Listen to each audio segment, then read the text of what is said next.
Welcome to T-Fafers TV. Unfortunately, nyaya dzatauya nadzo inyaya dzinorwadza dzinonzwisa tsitsi. Tendai Ndoro is no more. Mukomana atisiya ashaya tichitaura like now.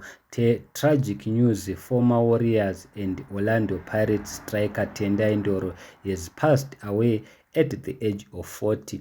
Mukomana atisiya abva ashaya. Asi munongoziva mega in terms of zvakaitika muupenyu hwake, zvinhu zvakawandisa zvinorwadza zvinonzwisa tsitsi, tisingatauri zvanhasi but tinongoti ngazorore murigare. Mukomana anga achigona bhora zvisingaite, kana nesuwo maZimbabweans tisingasapoti Orlando Pirates taisapota mamwe mateams, but paakangotanga kutambira Orlando Pirates takabva tatanga kusapota iye chaiye kwete Orlando, but tinenge tichitofara nyange matimu edu achidyiwa, but paaigoisa angari best striker ever. But nyaya iripo ndeyekuti zvese zvinhu zvake zvakatanga kukanganisika paakaenda kunotambira South Arabia, kunotambira kuSouth Arabia, but muSouth Africa akambotambira almost 3 teams, but achibva muSouth Africa achienda kunotambira kuSouth Arabia aitambira Orlando Pirates zvisingaite, zvaishamisa, akawinisa Orlando Pirates too much, but paakadzoka ndopakatanga kuitika zvinhu zvakashata zvega zvega muupenyu hwake.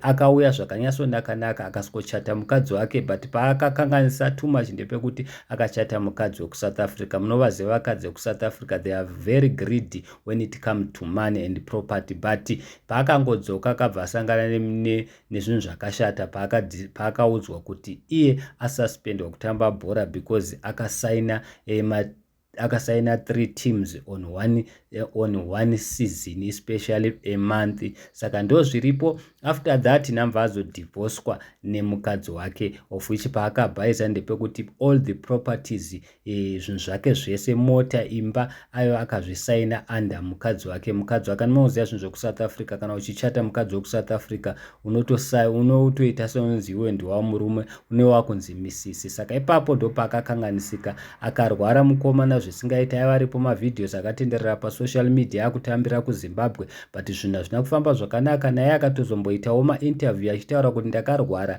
kuita kunge ndichafa, ndakatomboita blind. Munozviziva akaoperate kwa mukomana especially kumaziso, but anga right tichimuona achisocialize achiita zvese, but right now we are surprised kuti tidiscover tinzwe kuti mukomana atisiya. So handizivi guys kuti munoti kudini hazvo, asi vanhu vakawanda vari kudedzera kuti stress angatadzi kuva nayo pamwe ndoyamuraya nekuti mukomana akamborarama life yanga iri right. Munongoziva mega vazukuru vambuya Nanda kana vaakutaura. Varipo vamwe vanhu vari kuchema naye, but varipo vamwe vanhu vari kudedzera kuti mukomana akabhaiza kudai aiva achiteerera zvaaiudzwa nevamwe vanhu. Handizivi guys munoti kudi. Thank you so much.